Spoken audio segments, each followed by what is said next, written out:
Hey guys, it's your girl Sage. I hope you're having a wonderful day or night whenever this video finds you. I'm here with a prophetic word dropped into my spirit in the form of a real-time revelation. Just a friendly reminder, please take all prophetic words back to the good Lord for confirmation. Don't just take my word and run with it. But in any case, let's go ahead and get into today's word. So today's word was dropped into my spirit by Nehemiah chapter 2. I'm going to go ahead and read it to you guys really quick, and then we'll get into a little bit more detail about it. So this is concerning after the fall of Jerusalem, after God had taken it out because of their worship of false idols. But this is Nehemiah's perspective. He is the cupbearer of King Artaxerxes. So, in the month of Nisan, in the 20th year of King Artaxerxes, when wine was brought for him, I took the wine and gave it to the king. I had not been sad in his presence before, so the king had asked me, "Why does your face look so sad when you are not ill? This can be nothing but sadness of the heart." I was very much afraid, but I said to the king, "May the king live forever. Why should my face not look sad when the city where my ancestors are buried lies in ruins and its gates have been destroyed by fire?" The king said to me, "What is it you want?" Then I prayed to the God of heaven, and I answered the king, "If it pleases the king, and if your servant has found favor in his sight, let him send me to the city of Judah where my ancestors are buried so that I can rebuild it." Then the king, with the queen sitting beside him, asked me, "How long will your journey take, and when will you get back?" It pleased the king to send me, so I set a time. I also said to him, "If it pleases the king, may I have letters to the governors of Trans-Euphrates, so that they will provide me with safe conduct until I arrive in Judah? And may I have a letter to Asaph, keeper of the royal park, so he will give me timber to make royal beams for the gates of the citadel, by the temple, and for the city wall, and for the residence I will occupy." And because the gracious hand of God was on me, the king granted my request. So I went to the governors of Trans-Euphrates and gave them the king's letters. The king had also sent army officers and cavalry with me. When Sanballat the Horonite and Tobiah the Ammonite official heard about this, they were very much disturbed that someone had come to promote the welfare of the Israelites. I went to Jerusalem, and after staying there 3 days, I set out during the night with a few others. I had not told anyone what my God had put in my heart to do for Jerusalem. There was no mount with me except the one I was riding. By night, I went through the valley gate toward the Jackal Well and the Dung Gate, examining the walls of Jerusalem, which had been broken down, and its gates which had been destroyed by fire. Then I moved on toward the Fountain Gate and the King's Pool, but there was not enough room for my mount to get through. So I went up the valley by night, examining the wall. Finally, I turned back and re-entered through the valley gate. The officials did not know where I had gone or what I was doing, because, as I had said, nothing to the Jews or priests or nobles or officials or any others who would be doing the work. Then I said to them, "You see the trouble we are in. Jerusalem lies in ruins, and its gates have been burned with fire. Come, let us rebuild the wall of Jerusalem, and we will no longer be in disgrace." I also told them about the gracious hand of my God on me and what the king had said to me. They replied, "Let's start rebuilding," so they began this good work. But when Sanballat the Horonite, Tobiah the Ammonite official, and Geshem the Arab heard about it, they mocked and ridiculed us. "What is this you are doing?" they asked. "Are you rebelling against the king?"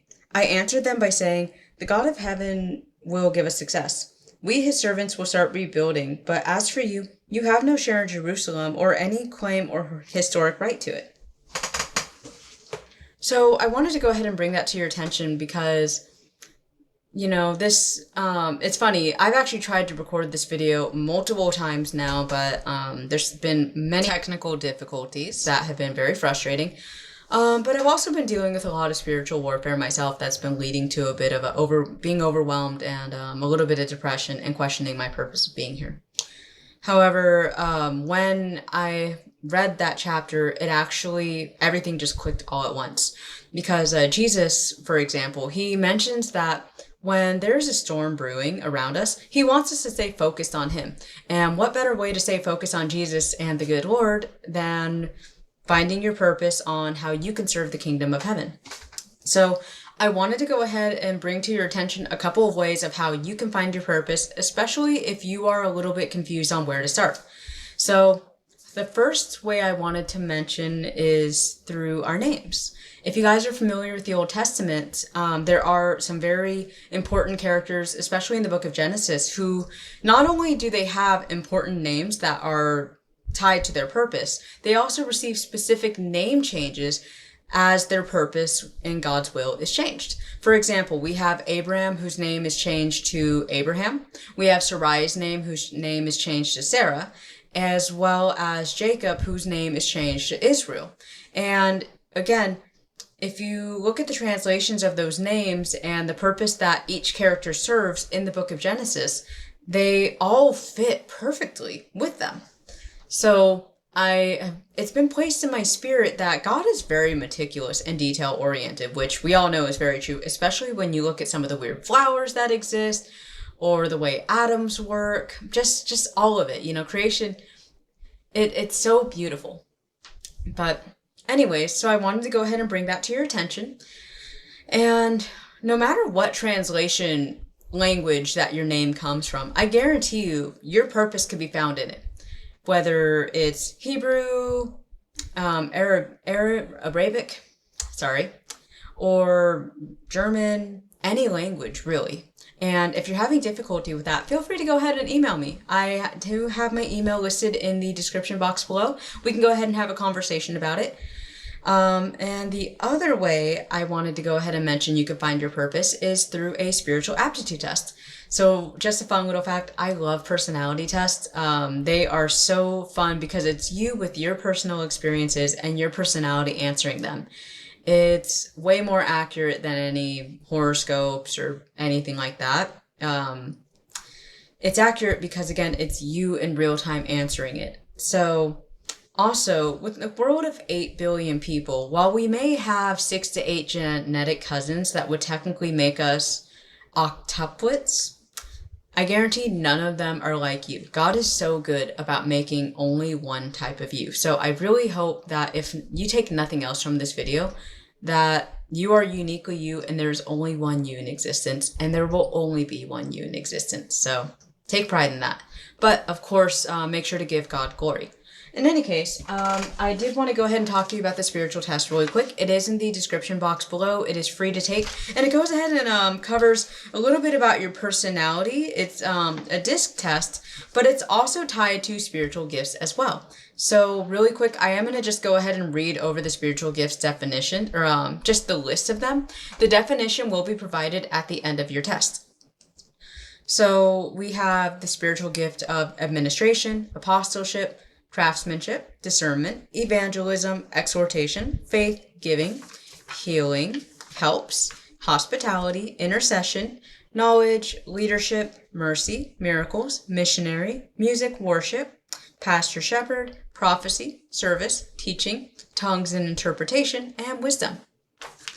So I wanted to go ahead and bring that to your attention because honestly, everybody's going to have a jumbled mix of which ones are their strongest suits. It's going to give you 5 as your top 5 spiritual gifts. I feel like your top 3 are your most accurate. That's a personal opinion. Take whatever you want from this.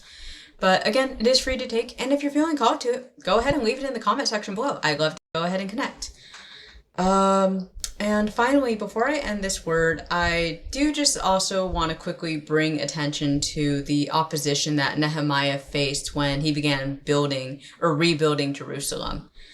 When you're serving the kingdom, when you are spreading the gospel, whether that's through ministry, evangelism, prophecy, financing, any of those or more, you're going to deal with opposition from the enemy. And it's only because Satan and the enemy, they don't want you to spread the good news because they themselves can't be saved. They themselves don't have a relationship or a purpose that serves the kingdom of God other than their wickedness. Because a friendly reminder, God is in control, and that includes the enemies, and Satan knows it and hates it. But in any case, I'm going to go ahead and wrap up the video here. If you enjoyed this video, feel free to like, subscribe, and send this to a friend if you're feeling called to it. Other than that, I hope you have a wonderful rest of your day, and until next time, I hope all of y'all take care. Bye-bye!